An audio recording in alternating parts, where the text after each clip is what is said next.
welcome to another edition of the SportsHeads on Verge Magazine. I'm here joined by my band of merry men, as I normally say every single week. Sam Morgan and Dan Fullery, how are you? We're good. We're good, mate. We're good. How are you? Worse for wear from yesterday because, obviously title winners, championes, but I won't go into that because it's an American sports show. So I will give you the break that you need, but I will continue all summer privately in our private messaging. Guys, there's been a lot to catch up on. Obviously, we're going to be covering all American sports over the next half an hour. Lots and lots and lots to catch up on. Lots of new stuff that's happened. So let's get going. Dak Prescott couldn't get his contract agreed with the Dallas Cowboys. First it was on, then there was a long-term contract that was going to be, not presented. And then, there's a last-minute offer from his team to theirs and vice versa. And then basically the Cowboys and Dak Prescott couldn't actually get this long-term agreement sorted. So therefore, he is on the franchise. Do you guys think that's a mistake? I'll start with Sam. What do you think? I think it's a mistake for the organisation. It's starting to look really disorganised. For an organisation of that size, they should be having their house in order a little bit, and then creating a bit of uncertainty on top of what's already going on in the league as well. It doesn't look good and probably doesn't bode well for a lot of the fans who obviously trying to want to get that successful organisation again, although they're going to be waiting for a long time. They're almost a bit like a Liverpool of the NFL, I suppose, like living into old days. But it'd be good for them to obviously get a chance to obviously organise this. So I think it is a mistake. I think the Mahomes contract probably threw a spanner in the works because his team were probably looking at that going, oh, hold on a second. I don't know where they value him the same as Mahomes, but obviously go get your money. So I think it's a mistake from their side. But at the same time, I think that Prescott's team need to tread carefully because if he does go onto the open market, I don't think he holds the same value in his head that the rest of the league see him as. So I think they need to get this wrapped up ASAP. Dan, what do you think? See, Jerry Jones has a record or a history of paying people, maybe sometimes even overpaying these stars. So for me, if he didn't want to pay Dak the money that Dak's asking for, I think Jerry Jones is right in his decision because I don't think Dak thinks he's better than what he really is. And I think that's the issue. And like what Sam said, if he went to the open market, I don't think Dak would command that much. I mean, when Dak didn't have Zeke in that 6-game stretch that Zeke was banned, he wasn't great. His numbers weren't great. And, people talk about, his efficiency, this and that, and his rating and, one of the best, since Tom Brady, win percentages he started since Tom Brady. But he went 8-8 last season. Like, I don't care, you're basing it based on that first season in which he won, 13 games or something like that. So for me, Dak isn't as good as he thinks he is. That's not me slating Dak. I think he's a nice kid and, I think he's got great talent and potential. But also I do understand, at the end of the day, you also the Dallas Cowboys. Like, the Cowboys are the biggest team in the US. You are making endorsement deals off the wazoo, outside of the game by just being a Dallas Cowboys quarterback. And if you ask anyone, ask Roger Staubach, ask Troy Aikman, Dallas Cowboys who win, quarterbacks who win they're settled for life. So if I was him, I wouldn't really be haggling over 5-10 million because, the long-term incentives of what you get as a Dallas Cowboys quarterback is just, you can't measure it. You can't place it. Look at Emmitt Smith, for example, as well. So for me, I'll stick to it, to be fair. If I was Dak, I think he made a mistake. Do you think don't you guys think that because he's actually pretty much had to prove himself for the last 2 seasons, each season there's been a new long-term with a long, fat guarantee, contract dangled in front of him. Don't you feel that this is a matter of principle for him, and it's wrong for the Dallas Cowboys to be able to hand out contracts to everyone else, but not their, main face of the franchise, which is the quarterback? Well, I think it's when you base it on the facts is you've got one of the best offensive lines in the league when he first started. Obviously now there's been a bit of injury there. You had Zeke, who was basically at the time the best running back in the league. So you're looking at it from a point of view, it's like, okay, so Dak, what are you bringing to the table? Because it wasn't like you steadied the ship.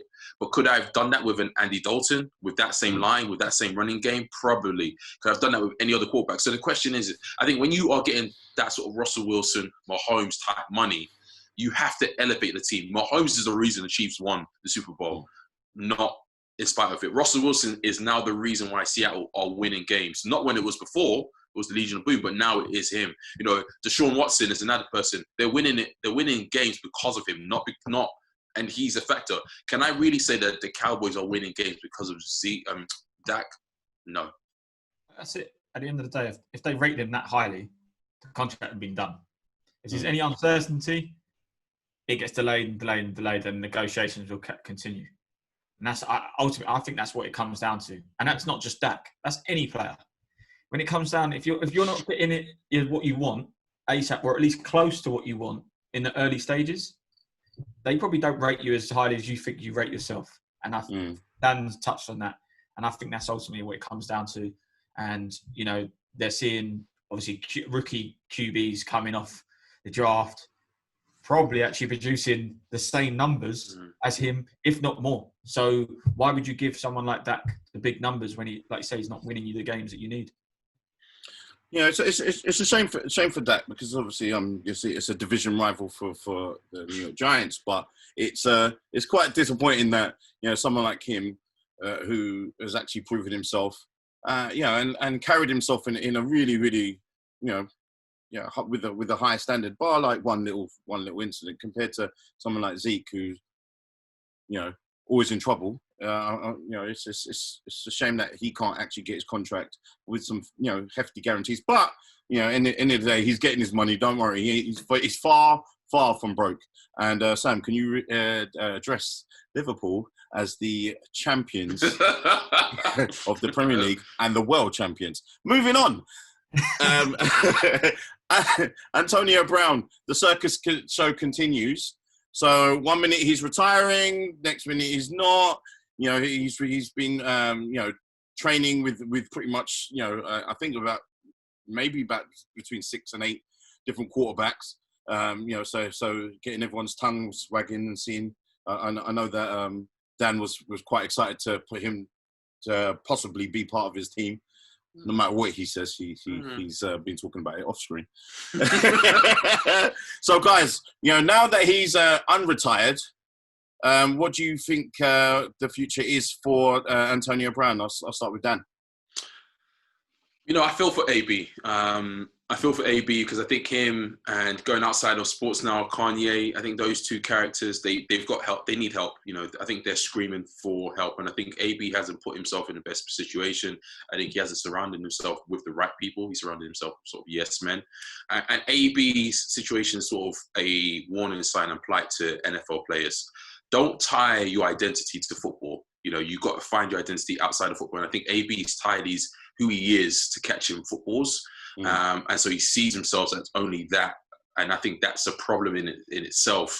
So also young people listening and hearing this, don't tie yourself to that, to your game. You should be out, someone different to what your game is. But with AB, I think the league need to come out and just actually state what the punishment is so that he can actually find out and move on. Because right now, even if he signs to a team, we don't know if he's going to be suspended for a year, a game, 2, 3. We don't actually know. And I think the league's doing a disservice to him as an individual. They need to come out and say, look, AB, if you do join a team, you're suspended for a year for all the accusations, for everything that's going on, for what your antics were. Okay, then I can move on and focus. But we don't know. And I think leaving someone in limbo like that doesn't help, because you see he's going back and forth. I want to retire. I don't want to retire. I'm going to join this team. I'm talking about this team. I want to join Tampa Bay with Tom Brady. And it's like, okay, mate, if you know what you're getting into and you have some clarity, then teams are getting, like, AB's still phenomenal talent. Don't get me wrong. And he's, he's proven that, and I think at his age he can definitely do that to a team maybe like the Seahawks who are struggling for wide receivers. But I think AB needs to focus on getting help himself. Some of the things he did, if he wasn't a football player, he probably would be locked up. So I think he needs to first focus on him, heal himself, take himself away from football, and then if you're at a better stage in life, then come back. Sam, get in there. I think that's the you've hit the nail on the head though. Is the league. The league need to fix this. And this isn't just an AB thing. This is for all players that are left in limbo for ages. Like, you want the best talent playing in your game as well. So I don't understand why the NFL are taking so long to just say this is your punishment. It took ages. I mean, the thing is, you've got like Miles Garrett though. Miles Garrett's getting loads of money still, and obviously, but it's just there's people are going to have little issues. You get hit on the head enough times, there's going to be some issues down the line, and AB's been hit a few times. So, but ultimately, he does need to settle down. And this, I think, the other point you made, Daniels, that the help. Actually having someone next to him, actually directing him in the right direction to make that call to the NFL. So that they can actually sit down and thrash out what is actually going to happen. I'd like to see him back in, but it is becoming a little bit boring. I think last week we were like, or the week before, he's like, oh, he's retired. Now he's back. And I know that we'll probably talk again in 2 weeks' time, and he's retired again. So it is getting a little bit boring to a point where guys probably are just going to, his numbers actually start to drop, and it'd be a disservice to him that when it comes to negotiate, it is no good.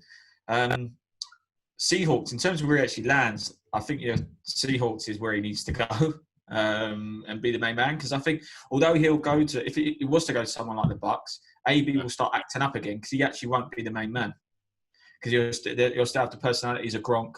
Evans will want that. Goodwin will want it. I don't think that's the right place for him. So anywhere he does go, he needs to be babied and be the main man. That's because if he doesn't, we'll be talking about this again, and he'll be at a new team. Do you guys feel that there's a bit of mixed messaging or mixed signals from Tom Brady, where he's obviously been in contact with him a lot? Apparently, they've been speaking a lot. So I do feel there has been interest, and Tom Brady is definitely looks like he's trying to sell him as a person. That he has, he doesn't cause any problems in the locker room. Productivity on the field is always, without a doubt, without question, always high. But do you guys feel, that there's some type of mixed messages coming from, obviously Tom Brady and the Buccaneers? I think they're just trying to ride the hype. To be honest, I think they just keep themselves in the limelight. I think that's the important thing. Bucks need that. I think it's like an image thing now. It's like let's create this hype because they need it. We were the Bucks before. Let's be honest. Like it's just they're just a team. No disrespect to Bucks fans, obviously that might watch this, but before you're just a team. I know that. It was a Cardinals fan. Now we've got a bit of hype.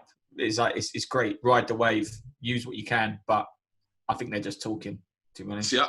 I'm going to completely disagree with you, Sam, because I think the hype's already there. You got Tom Brady, the GOAT. You got Rob Gronkowski, who's arguably the GOAT for tight ends. And, there's excitement for the team. So I don't think they need the AB conversation to be any more hype. I think it's just genuinely Tom Brady as an individual trying to help someone who he sees in need. Because, I think initially he was maybe flirting with the idea, but then Bruce Arians says, Coach AB, they don't get along famously. So, Tom Brady's, I think he's just trying to reach out to him to get him back into the league and get him into a situation that could be helpful for him. So I think it's just being Tom Brady. Because, the Bucs, look, they haven't been relevant in the NFL for a while. And I'm not saying that as a hater because they're the Glazers and the Glazers are United. I'm just saying, realistically speaking, they haven't been as relevant as maybe they should have been, maybe their talents deserve to be. So, you've got a superstar head coach in Bruce Arians, you've got Tom Brady, you've got the weapons. I don't think they need AB as a hype. I don't even think they need AB in general, to be fair. Well, we'll see what happens with AB when he signs with the Seahawks, and we'll see the jersey that Dan decides to wear. And all Buccaneers fans, if you want to address at UK Samo, you can actually give him your opinions of what he's saying when he's trash talking your team. Don't let that happen. Let him know what you think. Let's go into Dwight Howard. Dwight Howard. Oh, God. Where do I start again? This guy. Obviously, the NBA are restarting next week. Obviously, they've been really been doing a stellar job about keeping people safe, keeping people in the bubble where there's no spread of the virus and no new players contracting it. Dwight Howard, well, obviously, they've got a... what we could call is a snitch line for players to be able to snitch on each other if anyone's not wearing a mask or breaking any of the rules. Dwight Howard has been reported twice for not wearing a mask, and he's actually going on his own social media saying that he doesn't believe in vaccines as well. Do you guys think that if he gets one more strike that he should be out? Like, is this helpful overall for the new NBA season because obviously, people are looking forward to it coming back, and he's, I feel, putting it at risk. What do you guys think? Dan, let's start with you. Well, I think he's been a bit selfish because I think you need to remember one thing. This is a league in corporate of other people. So it's not just you. You might not believe in vaccinations, but the rest of the league, the rest of the country, the rest of the entire world does. So while you might not believe it, that's great. And might not take it seriously, but you are jeopardizing other people now. And I think that's why I would criticize him for being, his actions are selfish. He might not be a selfish individual, but his actions are being selfish because I get it. Look, the bubble's not an easy situation. To be away from your family, to be away from anything you know and love, it's not easy. But you're just giving up maybe 2-3 months of that to make sure that this goes off. If the NFL and if the NBA season doesn't go off, you need to remember the salary cap, money, financially, it's going to impact not just everyone around you, but it's also going to impact him. Because if he now wants to get a new deal, if he now wants to get paid more, what are you going to do? You're and I think this is what athletes don't realize is your money is tied to the advertisement and games being played. No games mean no money. So while you might be hissing and piffing and, up in arms about the situation, do you want to get paid? Yes or no? If it's a no, then fine. Take yourself out of the bubble. Don't play like some people are doing, opt out and just stay at home. That's cool. But if you are going to do it, be committed because you are, and you can't turn around and be like, I'm going to represent and help my brothers on the pitch, but not do it off the pitch as well. Do it completely and help people. And, you might think it's a hoax, but the rest of the world doesn't. So, at the end of the day, this isn't something political. This isn't a left versus right situation. This is just out of common courtesy. I'm going to do this for everyone else and just get along with it. So I just don't get why him and others as well have that mentality. It's like, well, fuck everyone else. I'm just going to, excuse my French, but I'm just going to focus on me and me alone when you live in a world of 8 billion people. Nothing you do by yourself. Yeah. And Sam, do you feel that he's on his last strike? Yes, he is. But I don't want to put all the blame on him. I'm going to put the blame on the fact that that's just how the country is at the moment as a whole. The states, the message in the states is not strong enough. Yeah. You go across all the different states and everyone has a different message. It's not clear. It's all blurred lines. Hence why there's people kicking off about wearing a mask or whether it's a hoax. But that just is the whole country as itself, because there's no clear message coming from the top that filters down. So really, if he's looking at it going, well, there's a huge majority that, so as he says, it is a hoax. This isn't a small majority or a small, like, minor amount of people. So these people are coming in and out and doing little, I don't know, the sneaky bits. And in other sports, he's not on his own. In other sports, some people have obviously broken lockdown rules and gone done other things. But what I do agree with is, yes, they should have a strike system. Yeah. 3 strikes, that's it. You are out. Get him out the bubble. You let your team down, and then that organisation can deal with whoever the player is. So, yes, he is in the wrong because that's what the rules, they've put those rules in place. But you also have to respect the fact that actually the messages are so blurred that people are going to make, ride their own wave on our interpretation of what those rules might be.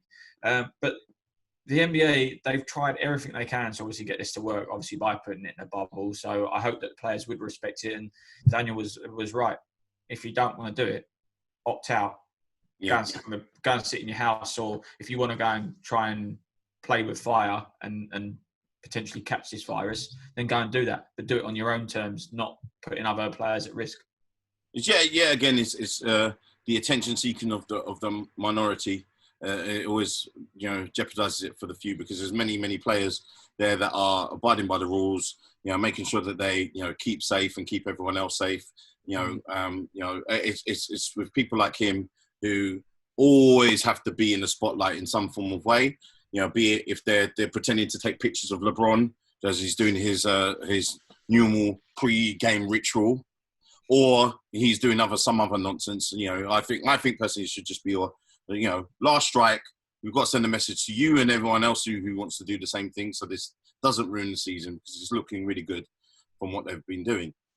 So, guys, obviously, as you guys know, every week that we talk about, all the different stories that have actually caught our minds or our eyes or pulls on our heartstrings. Guys, I'll start with Sam. What have you seen this week? What's the stories that stick out to you this week? Actually, one thing I wanted to cover is the officials in the NFL. Okay. Usually would actually turn up to camps and actually go through new rules, obviously talk to people on that sense, so everyone is ready for pre-season and the actual first game. They're not doing that this year. Because of all of it, obviously with COVID, etc. They're not actually going to set foot on a field until week 1. So all these players are actually may actually not know the rules properly stated by the officials.